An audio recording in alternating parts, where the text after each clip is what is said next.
Escape the Mojoverse! We're trying something out. We've never done something like this before, but it was New York Comic Con last weekend, and there was a ton of news. And we're not a news podcast. I total respect for those who do that, but I don't have the patience, I think. And you refuse to, become part of, comic book social media, which I do respect. I do fully respect. I get some of it. You do, just through osmosis. But, I think it's totally great that you're not, entrenched in comic book social media. I am. Sometimes for good, sometimes for bad. It's mostly me being a weird, centrist about the quality of comics. Being like, hey, what if it wasn't the worst thing in the fucking world, you crazy person? I couldn't come. You person on the internet who has wrong opinion, Foolish. Maybe the From the Ashes line was not designed specifically to attack you, and is just a new thing. Well, what do you say to people who say that the From the Ashes or the post-Krakoa run has been whatever? I think that's fine if you feel like it's whatever. I think that if my real issue comes down to if you position yourself as a critic, if your job or your even hobby is being critical of these things, I think that your distaste for the setting is not a really deep critique of a piece of art. Is Krakoa just a setting though?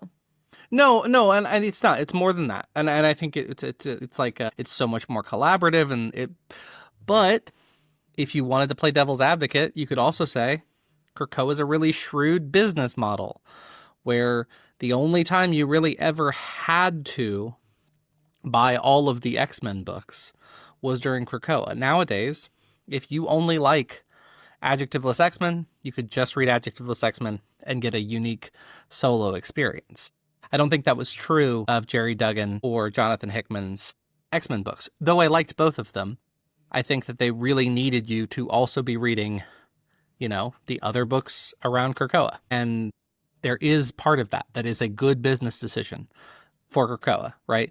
Ten of Swords, you had to buy every book that's coming out. And X-Manhunt was that way, but it feels like Age of Revelation is not that way. We've read a bunch of them now. Do you feel like you have to have read Iron and Frost to get what's going on in Age of Revelation? Not really. No, and that's not, I think that Iron and Frost will be fine on its own, maybe. Yeah, we've read one. But there is something that is easier on your pocketbook if you just have to buy the books you like. It's a little simpler. Okay. I totally feel for, and I miss Krakoa too. I totally feel for people who do. I think if you as a fan, as a consumer, don't like it, you shouldn't buy it. The From the Ashes era or the Age of Revelation era. I think that if you write critique on the internet, you really probably should get out of your own way and try and meet the art where it comes from. I've just always felt that way. I think that judging a movie or a book or anything on what you wanted it to be and not what it's trying to be is just inherently kind of shallow criticism. Now, I might be getting too in the layers here when I ask this question. Where is the line between meeting something where it's at and something simply being bad? Oh, I mean, I think that I generally think that there aren't objective good and bad in art. I think that there's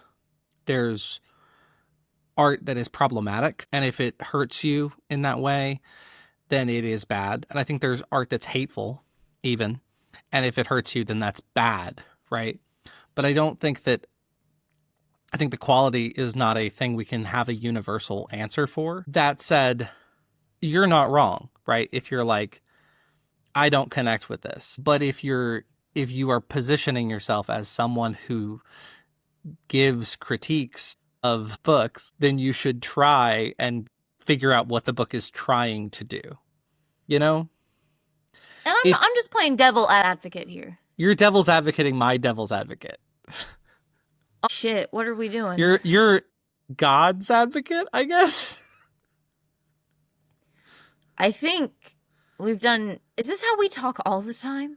Yes, this is how we talk all the time. This is what the podcast sounds like when we're not in the same room. Man, It's so much more the- serious. Because you're not right in front of me, I don't get your energy. Like, goofy mood.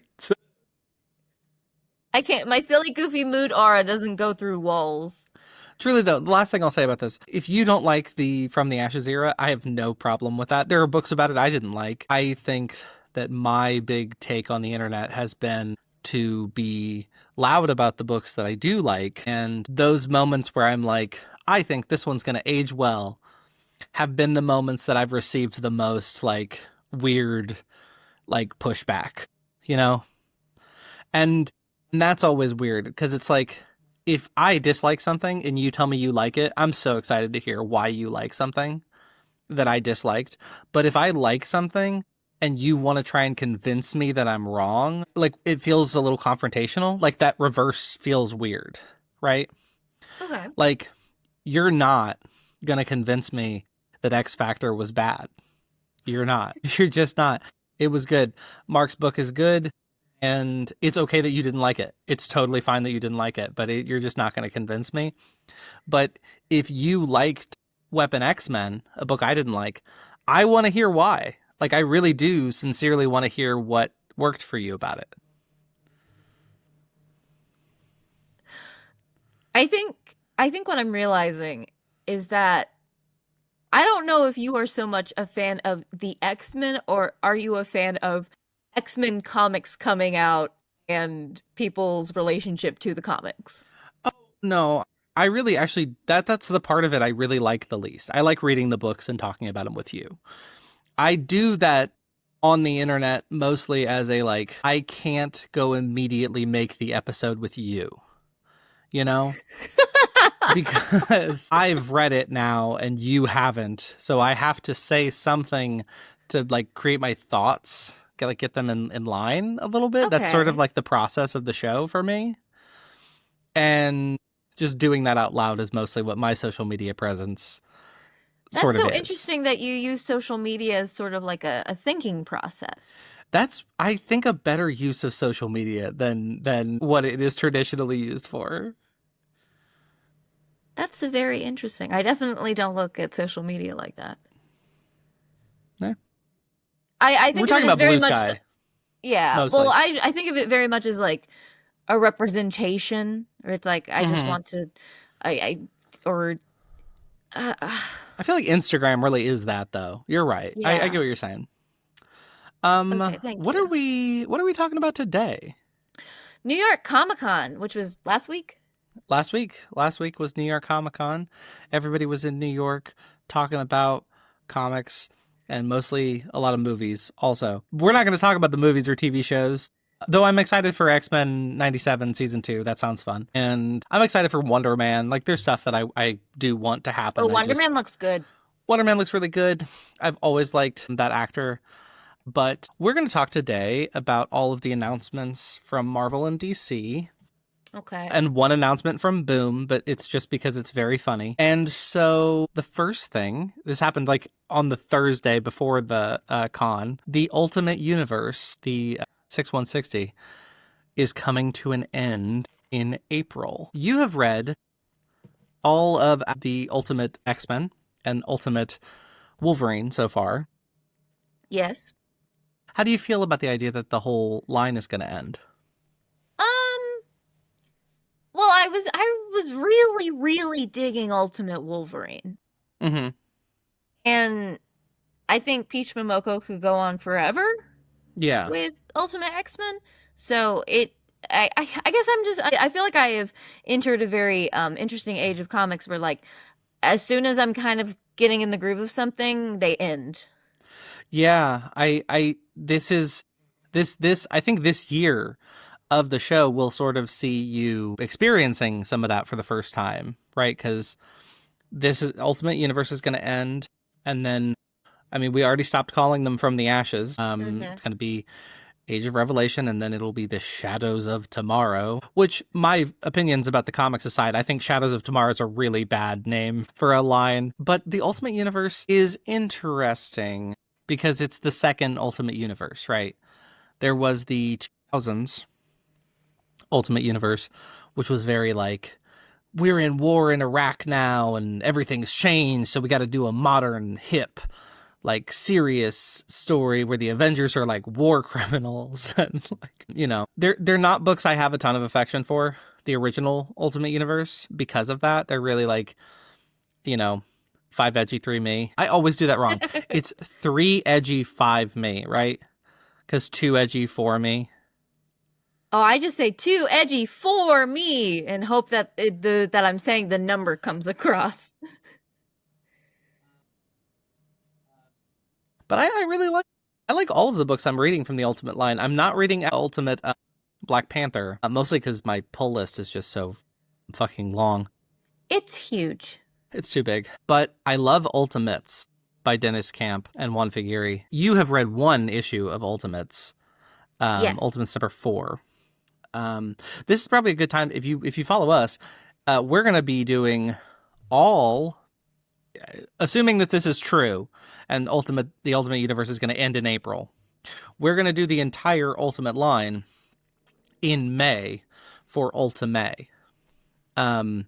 This is the earliest I've ever announced a theme month, certainly. And I believe this is the first I'm hearing of Ultimate May, so I'm very excited about it. No. You've heard it. We've talked about it. But we're going to do each book as an episode. So Ultimate Spider-Man, Black Panther, X-Men, which we've read a lot of, but like as a whole, Ultimates and Ultimate Wolverine. And then probably the Ultimate Endgame event, and maybe the Ultimate Miles Morales Spider-Man Insurgency, or whatever it's called. Incursion. The press release for this says, the Ultimate Universe will leave its mark on the main Marvel Universe in a way of origin boxes, the very devices the maker used to rob legendary heroes of their powers. In Ultimate Spider-Man Incursion number 5, on sale later this month, Miles Morales will swing back to 616 with a handful of these boxes, setting the stage for new heroes and storylines throughout 2026. How do you feel about that? Yeah, I kind of agree. It feels weird because the Ultimate Universe has such a dark tone, and now that's a very like fun, wacky vibe. Pretty whimsical, yeah. Yes, very, very whimsical. So I love Cody Ziegler's Ultimate, or Spider-Man Miles Morales, and this is sort of a continuation of it, but it does have a different tone than the rest of the Ultimate Universe, which is pretty dour. In Ultimates, Dennis Camp's Ultimates, all of the heroes get their powers from these like boxes that have their origin essentially in it, because the maker has gone through time and fucked everybody's origin up. It's why Spider-Man, they got like the little belts that the Power Rangers get. Basically. The maker has stolen everybody's future. It's a very, like, you get it immediately when you're reading it, what the metaphor is. It's really good. Ultimate Spider-Man has a really great one because you change his context completely. Instead of being a kid who's in over his head, he's a middle-aged man who's made some compromises about his life, and he's got different, responsibilities, and it's good. It's really good. I think one of the things that's interesting about the Ultimate Universe is that each month, a month passes in time. Okay. Which I do think sometimes hinders the line. Because it's like, sometimes they're slavishly like, well, okay, a month had to have happened in between the last time we saw them. And as long as they don't really get too much into it, it's fine. But Ultimate X-Men, there was a time where it was like, oh wow, this is a big jump from the last time we saw them. But it does seem like it's ending on its own terms, at least like its original terms. The idea was always that this would end. Like they would do it if it could end. Okay. And I don't know how true all of that is, but 24 issues from 5 different books, 125 comics, is pretty good for any line nowadays. It's 2 years of comics. I think it's cool that it's getting to like have a clear ending. But yeah, are you gonna miss Ultimate Wolverine and Ultimate X-Men? I guess I'm ready to go with the flow. I'm ready to learn how to say goodbye to a comic and say hello to a new one. Yeah, and you've already sort of, I mean, you've done that with X Factor and X Force and Psylocke and NYX and, you know, a lot of books canceled. It seems and to all be the those nature books, of the beast. It really is nowadays. I mean, all those books ended at 10, you know, like they didn't make it to 24 or even 16 like Ultimate Wolverine. Yeah, I think I'm excited, and all of these teams have been really good. I'm also excited for Peach Momoko to do a different book. She's also, this is one that's not on this list. She's doing a book called Silk, who is a Spider-Man character. I don't know, but the art looks sick as hell, and because of course it does, because it's Peach, and it seems to be in 616, which is also kind of cool that she'd be writing in the main continuity. Yeah, no, I'm excited for whatever all these people do next. Let's move on. Do you care about the new Iron Man? No. Okay, there's a new Iron Man next year. Cool. Do you care about Dungeons of Doom? I do. Yes. It's a horror anthology by Philip Kennedy Johnson and Benjamin Percy. That is like a horror anthology in Latveria. It does seem cool. Yes. I'm very excited for that. It seems neat. Next month, the Infernal Hulk starts, and it seems to be like this evil, monstrous Hulk has forced Banner out of the body, maybe. And so now it's like everybody's problem. The Hulk, I don't know. Are you excited for Infernal Hulk? I really have read precious little Incredible Hulk comics. Like, I don't care about the Hulk in many ways. I also do. I care about the romantic potential of a Hulk. Okay. Or like at least the relationship potential of being Sure. friends with a Hulk. No, that makes sense. The Hulk doing Hulk stuff does not interest me. Not really. I think there's something scary about a Hulk that is smart and evil and out of control. But we just had a Hell Hulk, so it's a little like... Yeah, I just got off the Hell Hulk train. This just seems like Hell Hulk in a different t-shirt. A little, yeah. Let's move into the Shadows of Tomorrow. We'll talk about the first three really quickly because these are all the books that are continuing. The first one, X-Men by Jed MacKay in January, has 2 issues, 23 and 24. 23 has a really funny looking cover with Scott with the Soul Sword about to kill Doug. Who's not like, he doesn't look like Age of Revelation Doug anymore. No, he's Twink Doug. He's just Twink Doug, and Magneto seems to be just like smoke. I mean, it's the epilogue. What's Psylocke doing back there? She's covering Quentin Quire. Like, she's like on top of him to protect him, it looks like. Maybe. I think don't she's know. holding him down because he's on Doug's side. I don't think anybody's on Doug's side just yet. I feel like if we go back in time, nobody's on Doug's really side on yet. him. Yeah. But she doesn't look to be like looking at, you know what it is? Covers lie. I'm sure. Yeah, you're right. It is very funny, the face that Doug is making, though, especially because we've just done He looks 54. like a chipmunk. He does look like a chipmunk. We'll have just done 54 comics where he's like a monstrous, evil mind control guy, and then the next comic is him as a little boy going. It's very funny. And then in 24, the cover is DK, and maybe we'll find out who that guy is behind Cassandra Nova. That's like the Wire guy. That's Wire. That's Astra and Joseph. Oh, that's Joseph. It's Joseph. Yeah. But it's not the Joseph from Scarlet Witch. Not the Joseph from Scarlet Witch. No, it's a different Joseph. This is a clone of Joseph because there's a whole Joseph clone army. Yes, she's got a bunch of Josephs, yeah. Just making sure. And then Cassandra Nova at the front. I think, honestly, Cassandra Nova should probably take over 3K because, like, the chairman's reveal is going to have to be really good for it to be better as a villain than Cassandra Nova. Who would be your, like, dream? I thought it was Doug. I was, like, certain it was Doug. What if it is Doug? It would be really weird for it to be Doug. But I guess that could be something. They might be hiding something from us that we learn in Age of Revelation.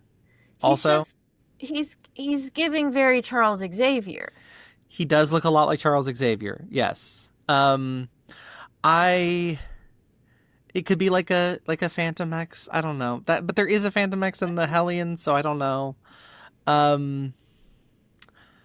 Not clear. But I'm excited for more. I'm gonna say it's gonna be a clone of something. It looks, yeah, maybe it's Charles Xavier clone even, right? I'm excited for more X-Men by Jed MacKay. I think that he has earned 2 years on the book certainly, and like 24 issues, pretty good so far, and it feels like it's still got a lot of steam. In Uncanny X-Men, who's back? Mutina. I like this cover. She's ripping through the first issue of Uncanny X-Men. I like Mutina. I'm excited to see more of her. She Great seems design. to be honestly, I'm rethinking it, and I remember like being really, really confused, but this cover makes me think that she's like I am a horror thing that's going to come out of this comic book and eat you. Yeah, And I like it. that. That's fun. I like it. In Wolverine, the only other book that's continuing unchanged, because Storm is also continuing, but it's got a new name. Wolverine is gonna meet or fight Silver Sable. Silver Sable is a mercenary that is part of the Spider-Man line. She is what you would call a Blorbo, certainly, of the Spider-Man line. I like her a lot. She had a symbiote for a while. I really loved it. Can I say that I loved this cover? It's really good. The Wolverine is fine, but the Silver Sable in the background is giving very like James Bond 60s hand-painted movie poster. Also very like spy romance novel. I don't know this, but I believe this cover is a variant cover and they haven't shown the real cover. This is by Dan Panzonian. It's good. It's a good cover. Yeah. Are you excited for the 3 books that are coming back? Yeah. I think that as I wish Storm was moving on unchanged, I would say, and I wish Psylocke was coming back. Mm-hmm. Although there is a Psylocke book we'll talk about in a little bit. But I think these are 3 of the strongest books, like definitely. Even if Uncanny is not always my favorite, I think it's a very solid book, and I get why people like it. Moving on to the new stuff. What's our first new one? Inglorious X-Force by Tim Seeley and Michael Santamaria. Michael Santamaria is the artist on Sabretooth, The Dead Don't Talk. Okay, perfect. And that art was so good. So I am actually very excited for this. I am wondering, because it says that in this team, there's Boom Boom. Is the last thing Boom Boom done the roller skating one with? No, she was in Hellions. Remember, she was in the Hellions. She was in the Hellions. Okay. In X-Men. This team just feels very dated to me. I mean, I'm excited for Helverine to be in a team. I figured you would be. Yeah, I am. I mean, I'm always here for my boy Helverine. It's actually, I will say, the only person who's never been on an X-Force is Helverine, which is surprising. You would imagine Akihiro or before then Dakin would have been a prime target for an X-Force type book, right? Yeah. But Cable, if you're going to not do the cool, cold, cerebral X-Force that Jeffrey Thorne did that I loved, Cable should probably be the leader of X-Force. And I love Boom Boom. And Boom Boom's an original member of X-Force, you know. And, you know, I wonder if we'll ever find out what Archangel did to, like, augment his body in X Factor, or if we're just going to totally forget all of that. I like Tim Seeley. Tim Seeley did the thing you would know him best from is the Beak Infinity comic for Thanksgiving, the Agents of Thanks. I did like that one. It's really beautiful and really good. And we're going to talk about Tim Seeley's half of Astonishing X-Men next week on Wednesday with the Ex-Wife podcast. Awesome. Moving on, what's next? Rogue. It is a limited series by Yes. And it seems to have Destiny and Mystique as featured players. It's a 6-issue miniseries about Rogue. Can I be honest? Yeah, go ahead. I don't understand why Rogue is so popular. I She's really hot. don't. I just, well, when I see like Phoenix have a book, I'm like, yes, I see the potential in a Phoenix book. I don't. Rogue is just such a. What could possibly be going on new with Rogue? So you're missing, I think, the pining of it all. Rogue used to not be able to touch anyone, right? For how And long? for most of her publication history, like from like the late 70s to 2018. Oh wow. Yeah, most of her publications, she's not been able to touch people. I think Rogue has great stories. I think she's great in the Claremont era. I think but she has had some rough patches pretty recently. That said, Erica Schultz is one of my favorite writers over at Marvel, and I think she can pull that off. Erica does a really good job of writing kind of like a middle-aged lady dealing with stuff. And yeah, I think Rogue could be good. I'm excited also for Destiny Mystique to be in a book. I love Mystique. I'm always excited for Mystique to be in a book. What's next? Okay. Magic and Colossus limited series by Ashley Allen and Jermaine Peralta. Yeah, this is clearly taking the place of Magic, the series Magic. I don't know how I feel about this one. Oh, I'm excited for this one. Oh, good. Why? I just feel like I haven't seen a lot of Magic and Colossus as like being siblings that isn't in the evil universe. No, that's true. That is very true. I think it'll be cool to see them interact. I feel like we've been leading up to this for a little while. This definitely does mean, I think, Magic isn't going to be the Sorcerer Supreme, because they are also deciding who that's going to be. Okay. In a book written by Steve Orlando, so it's going to be Scarlet Witch. It's gonna be Scarlet Witch.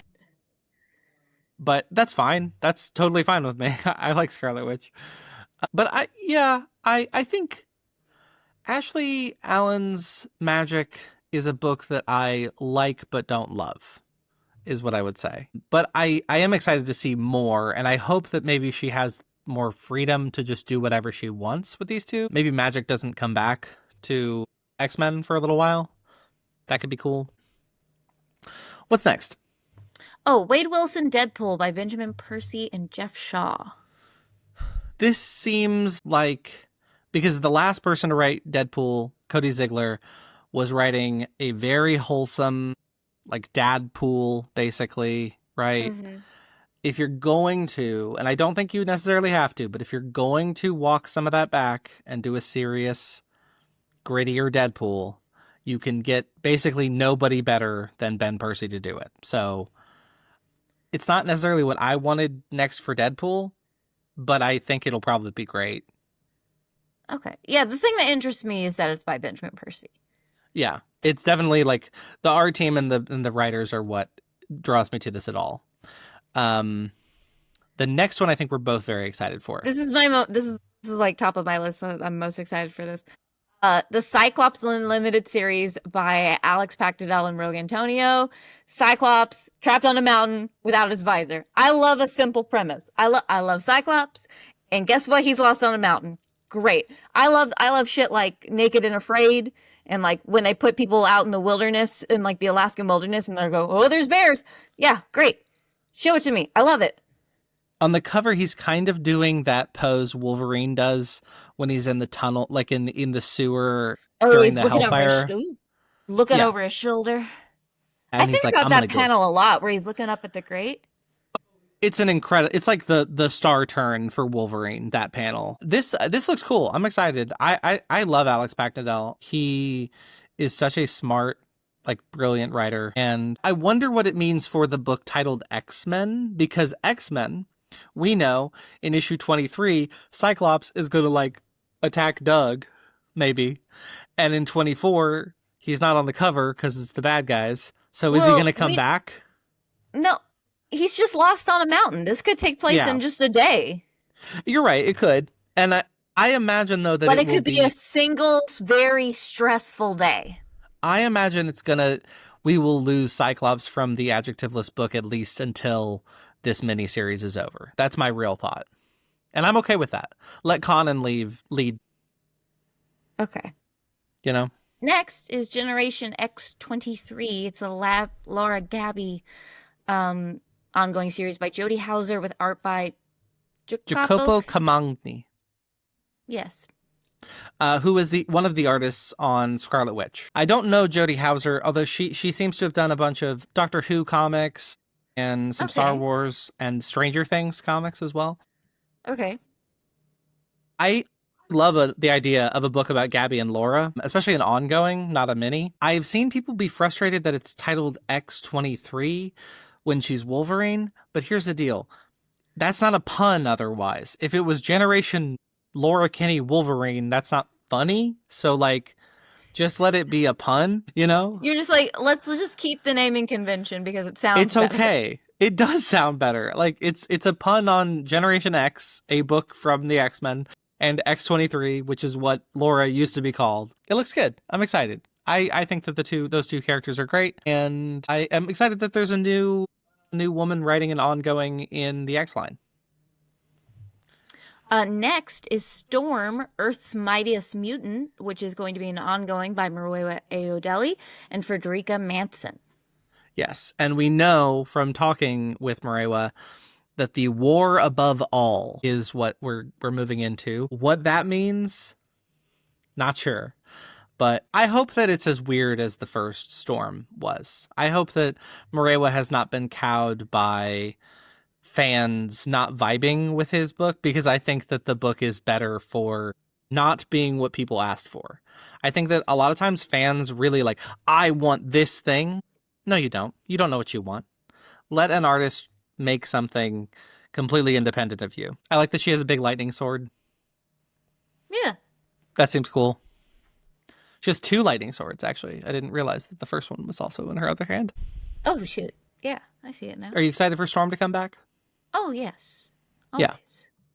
I also like that, kind of like the first Pokemon thing where, like, oh, this is the first one in the Pokédex. This one is the oldest one. This one is Earth's Mightiest Mutant. Storm is always like, she's the best. Even though you might say Jean Grey is the most powerful, or like this is the highest level Omega, Storm is always like, she's always a category above. It's like how George Washington, they add a star to him each time they have like another. Yeah. Yeah, he's a 6-star general, so he's always on top. That's how I feel about Storm.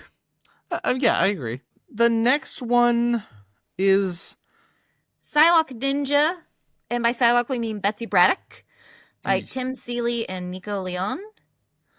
And it is a Psylocke versus Elektra story, which inherently, Psylocke versus Elektra, that could be very cool. But you would probably want it to be Conan, not Betsy Braddock in Conan's body. Is it the time period where Betsy's in Conan's body? Yes, it is. Why would you go back to that time? I know it's her costume, but you can just take that costume and put it on, use it again. I think if you're really upset about it, give this costume to Betsy Braddock, and maybe she's still Betsy Braddock, but Conan gets Psylocke the name, and Betsy gets the costume. Yeah.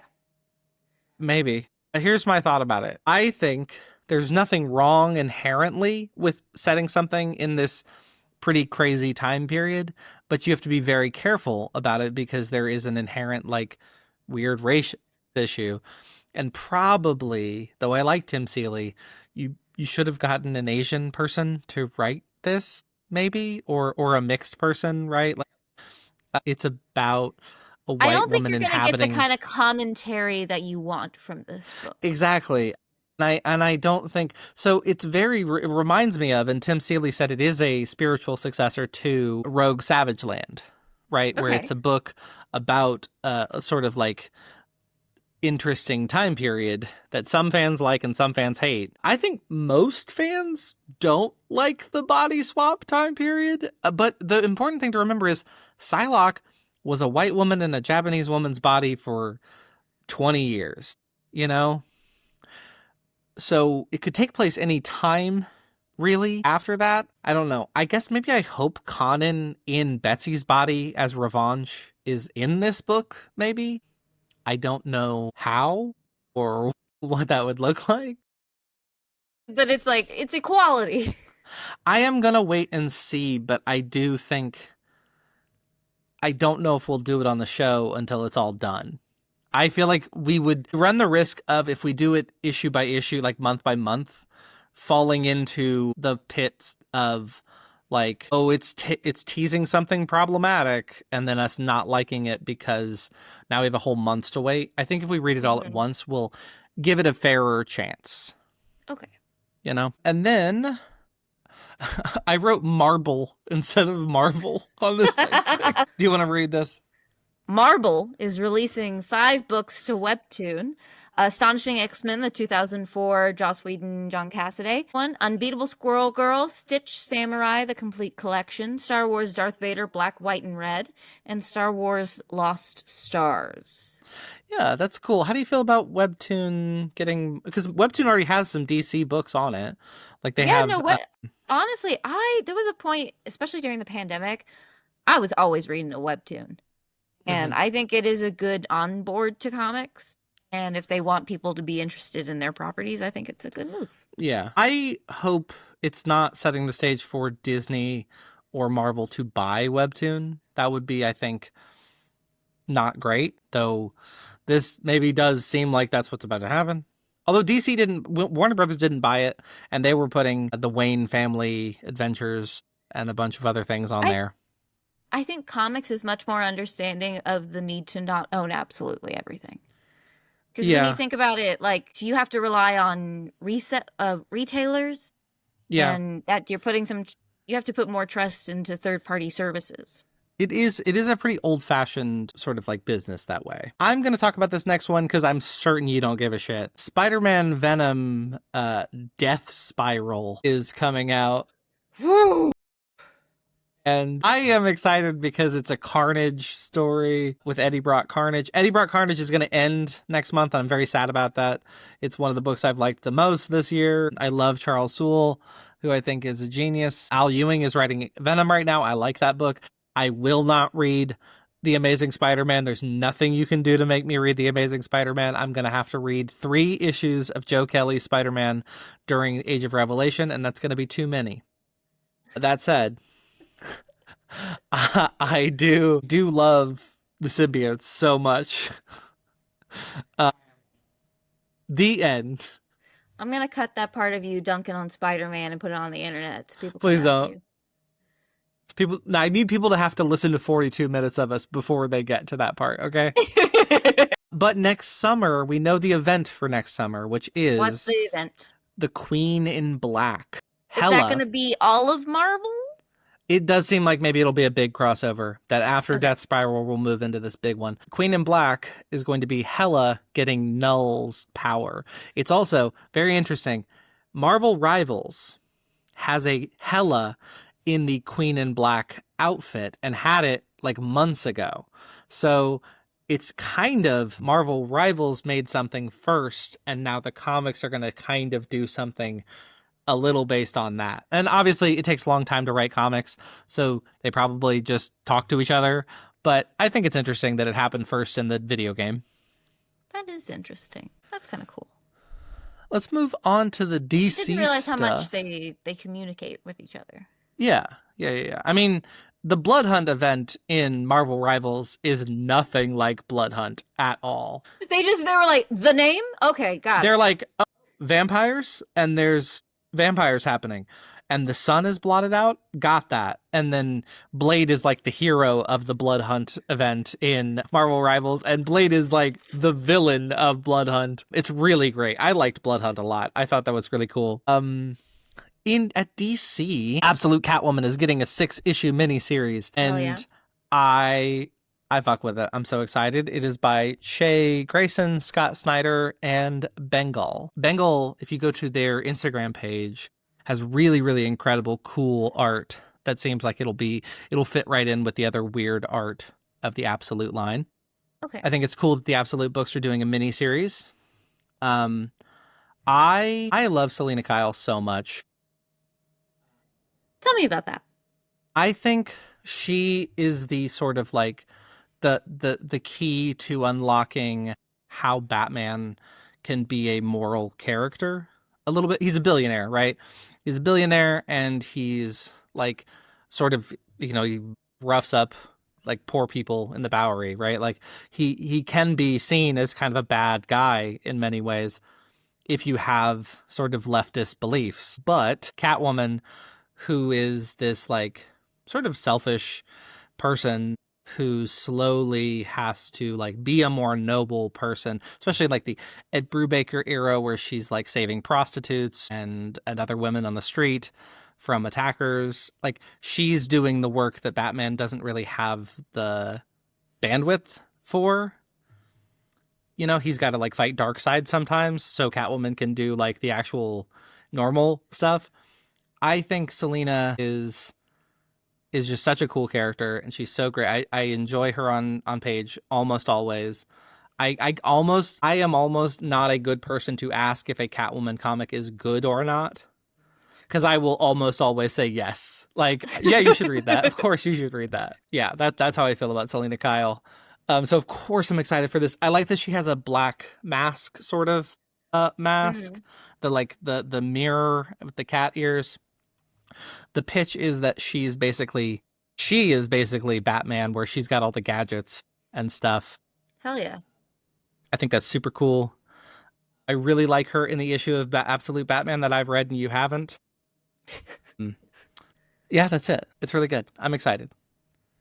Do you want to talk about this pun? Swamp Thing is killing the children. It's a crossover between Boom's Something is Killing the Children and DC's Swamp Thing. I don't have any thoughts about this because I have not read Something is Killing the Children. I've heard it's very good, but James Tynion, who is the writer for that and in charge of Vertigo over at DC, is like, why not both? And I think it's so funny because Swamp Thing and Something is so close. It's like a perfect pun. Swamp Thing is Killing the Children is amazing. It's perfect. But also, can I just say how much I love a thing? A swamp you love a thing. You like man thing. Yeah, you do. Those are. The last little bit is that DC is sort of relaunching with a thing called Next Level in March of next year. We know Batman. All of their arcs sound like AEW pay-per-views. They do a little. All In was one, right? Like, yeah. And then they're doing DC KO right now too. There's like a whole fight. That's very see. Okay, so DC has stuff like that, and then Marvel's got like Shadows of Tomorrow. Yeah, there's a very like sort of Bronze Agey like hokiness to some of Marvel's naming conventions. And there's like an edge to DC's. It's charming though. We're not going to read off all of these. You can see this because basically they just put a bunch of logos up on a board. We do know Tony Fleeces, who is a future guest on the show, to talk about Omega Kids, and the writer of Omega Kids, is doing one of these books. But the books so far, Batwoman by Greg Rucka. Dennis Camp has a book. Lobo by Scotty Young and Jorge Corona. Legion of Superheroes by Joshua Williamson. And the other series are Deathstroke the Terminator, Firestorm the Nuclear Man. I'm so excited. I don't know anything about Firestorm the Nuclear Man except for he's got the best name in comics. Firestorm the Nuclear Man, amazing. He's two guys. They get squished together and they're two guys. Love it. Batman the Shadow of the Bat. I don't really care about that one. Zatanna, great, that they did just do a Zatanna series that didn't go more than 10 issues. The Demon, Etrigan the Demon, he rhymes. He's a guy. Etrigan the Demon? Yeah, Etrigan the Demon is a DC character that I don't think I know enough to help you, but I do know that he's a demon man from like medieval era, and he rhymes when he talks always. It's amazing. He has his own comic? He's about to. And then Barbara Gordon Breakout. Not Batgirl, Barbara Gordon Breakout. So, yeah. Barbara Gordon Breakout sounds like one of the Flash games that used to be on CartoonNetwork.com. Kinda. Yeah, it kind of does. I'm excited for Scotty Young. It sounds like she's like performing a heist or something.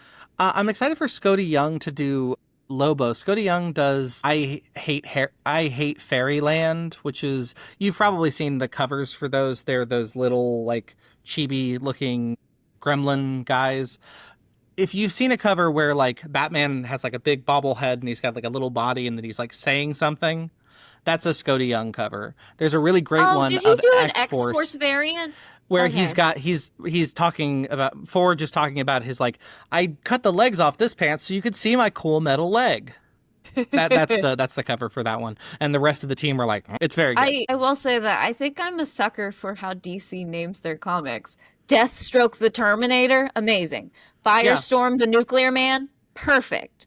Batman Shadow of the Bat, they're all bangers. They're good. These are good titles. I agree with you completely. Actually, these are really good titles. Yeah, I think it's interesting for you and I, because the X-Men stuff, we read a lot of X-Men, but like with DC, like, you know, I mean, we read in the Absolute books, but you know, this makes me excited for some of these. I don't know. Mm-hmm. I'm excited to see, you know, who they get next for each of these, and we'll know more. They definitely didn't announce stuff because it's going to start in March, you know.